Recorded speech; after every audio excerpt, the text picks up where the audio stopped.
Le guide des égarés de Maïmonide, deuxième partie, chapitre 41. Je n'ai pas besoin d'expliquer ce que c'est que le songe. Quant à la vision, mar'a, par exemple, je me fais connaître à lui dans une vision, Nombre 12, 6, qu'on désigne par le nom de vision prophétique, qui dans l'écriture est aussi appelée main de l'Éternel, Yad Adonai, et qui porte aussi le nom de Mahazé. C'est un état d'agitation et de terreur qui saisit le prophète quand il est éveillé, comme cela est exposé au sujet de Daniel en ces mots « Je vis cette grande vision, et il ne resta pas de force en moi. Ma bonne mine se changea et se décomposa, et je ne conservais pas de vigueur. » Et il continue « Je tombais étourdi sur ma face, ayant le visage contre terre. » Daniel chapitre 10, versets 8 et 9. Quand ensuite l'ange lui adresse la parole et le fait lever, cela se passe encore dans la vision prophétique. Dans un pareil état, les sens cessent de fonctionner. Cet épanchement dont j'ai parlé se répand sur la faculté rationnelle et de là sur la faculté imaginative, de sorte que celle-ci se perfectionne et fonctionne. Parfois, la révélation commence par une vision prophétique. Puis cette agitation et cette forte émotion, suite de l'action parfaite de l'imagination, vont s'augmentant, et alors arrive la révélation véritable. C'est là ce qui eut lieu pour Abraham, car en parlant de cette révélation, on commence par dire « La parole de l'Éternel fut adressée à Abraham dans une vision » Genèse 15, 1. Et à la fin on dit « Et un profond assoupissement pesa sur Abraham » au verset 12. Et ensuite « Et il dit à Abraham » versets 13 à 16. Sache que ceux d'entre les prophètes qui racontent avoir eu une révélation, tantôt l'attribuent expressément à un ange, tantôt à Dieu, bien qu'elle ait eu lieu indubitablement par l'intermédiaire d'un ange. Les docteurs se sont prononcés là-dessus en disant « Et l'Éternel lui dit » 25-23, par l'intermédiaire d'un ange.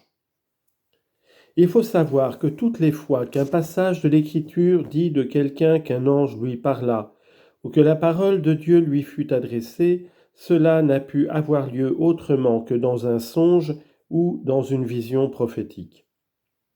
Les termes employés dans les livres prophétiques nous présentent 4 modes de s'exprimer sur la parole adressée au prophète. Le premier mode, c'est quand le prophète dit expressément que ce discours est venu de l'ange dans un songe ou dans une vision. Le deuxième mode, c'est qu'il rapporte seulement le discours qui a été adressé par l'ange sans dire expressément que ça a été dans un songe ou dans une vision, étant sûr que c'est une chose généralement connue qu'il n'existe de révélation que de l'une des deux manières. Je me fais connaître à lui dans une vision, je lui parle dans un songe. Nombre, chapitre 12, verset 6. Le troisième mode, c'est qu'il ne parle point d'un ange, mais qu'il attribue la parole à Dieu, qu'il la lui aurait adressée lui-même, déclarant toutefois que cette parole lui est parvenue dans une vision ou dans un songe. Le quatrième mode, c'est que le prophète dit simplement que Dieu lui a parlé ou qu'il lui a ordonné d'agir, de faire telle chose ou de parler de telle manière, sans qu'il parle expressément ni d'ange ni de songe, en se fiant à ce qui est connu et a été posé en principe, à savoir qu'aucune prophétie, aucune révélation n'arrive autrement que dans un songe ou dans une vision et par l'intermédiaire d'un ange. On s'exprime selon le premier mode dans les passages suivants. « Et l'ange de Dieu me dit dans un songe » Genèse, chapitre 31, verset 11. « Et Dieu dit à Israël dans les visions de la nuit » Genèse 46, 2. « Et Dieu vint à Biléam, et Dieu dit à Biléam » Nombre 22, versets 9 et 12. Pour le deuxième mode, on peut citer les exemples suivants. « Et Dieu dit à Jacob, lève-toi, monte à Béthel » Genèse 35, 1. Et Dieu lui dit, ton nom est Jacob, au verset 10. Et un ange de l'Éternel lui cria du ciel, et l'ange de l'Éternel lui cria une seconde fois. Genèse 22, 11 et 15. Et Dieu dit à Noé, 6, 13. Et Dieu parla à Noé, 8, 15. Un exemple du troisième mode se trouve dans ce passage. La parole de l'Éternel fut adressée à Abraham dans une vision. 15, 1. Pour le quatrième mode, on trouve les exemples suivants. Et l'Éternel dit à Abraham. 12, 1. L'Éternel dit à Jacob, retourne dans le pays de tes pères. 31, 3. Et l'Éternel dit à Josué. Josué 3, 7. Et l'Éternel dit à Gédéon. Juge 7, 2. Et c'est ainsi que les prophètes s'expriment pour la plupart. Et l'Éternel me dit, Isaïe 8, 1. Et la parole de l'Éternel me fut adressée, Ézéchiel 24, 1. Et la parole de l'Éternel fut adressée, 2 Samuel 24, 11, 1 Roi 18, 1. Et voilà que lui arriva la parole de l'Éternel, 1 Roi 19, 9.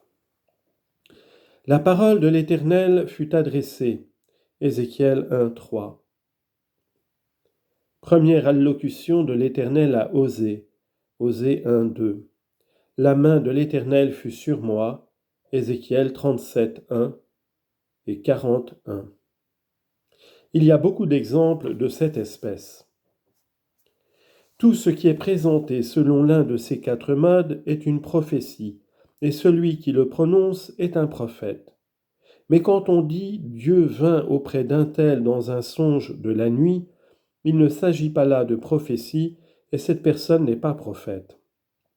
En effet, on veut dire seulement qu'il est venu à cette personne un avertissement de la part de Dieu, et on nous déclare ensuite que cet avertissement se fit au moyen d'un songe.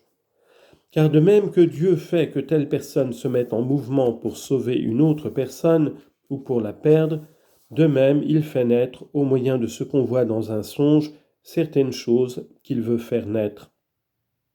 Certes, nous ne doutons pas que l'araméen Laban ne fut un parfait scélérat et en même temps un idolâtre. Et pour ce qui est d'Abimélec, bien qu'au milieu de son peuple il fût un homme pieux, notre père Abraham dit de sa ville et de son royaume, « Certes, il n'y a pas de crainte de Dieu en ce lieu. » Genèse 20, 11. Et cependant, de chacun des deux, je veux dire de Laban et d'Abimélec, on dit que Dieu lui apparut dans un songe. Et Dieu vint auprès d'Abimélec dans un songe de la nuit, au verset 3. Et de même on dit de Laban dans un songe de la nuit, Genèse 31, 24. Il faut donc te pénétrer de cela et faire attention à la différence qu'il y a entre les expressions Dieu vint et Dieu dit, et entre les expressions dans un songe de la nuit et dans les visions de la nuit. Car de Jacob on dit Dieu dit à Israël dans les visions de la nuit, Genèse 46, 2. Tandis que de Laban et d'Abimélec on dit et Dieu vint, etc., dans un songe de la nuit. C'est pourquoi Onkelos le traduit par « et il vint une parole de la part de Dieu ». Il ne dit point en parlant des deux derniers « et Dieu se révéla ». Il faut savoir aussi qu'on dit parfois « l'Éternel dit à un tel » sans qu'il s'agisse directement de ce personnage et sans qu'il ait jamais eu de révélation, mais où la communication s'est faite par l'intermédiaire d'un prophète. Ainsi, par exemple, au sujet de ce passage, « Et elle alla interroger l'Éternel » Genèse 25, 22, on a dit expressément qu'elle s'adressa à l'école de Héber. Ce fut celui-ci qui lui répondit, de sorte que c'est de lui qu'on a parlé en disant, et l'Éternel lui dit.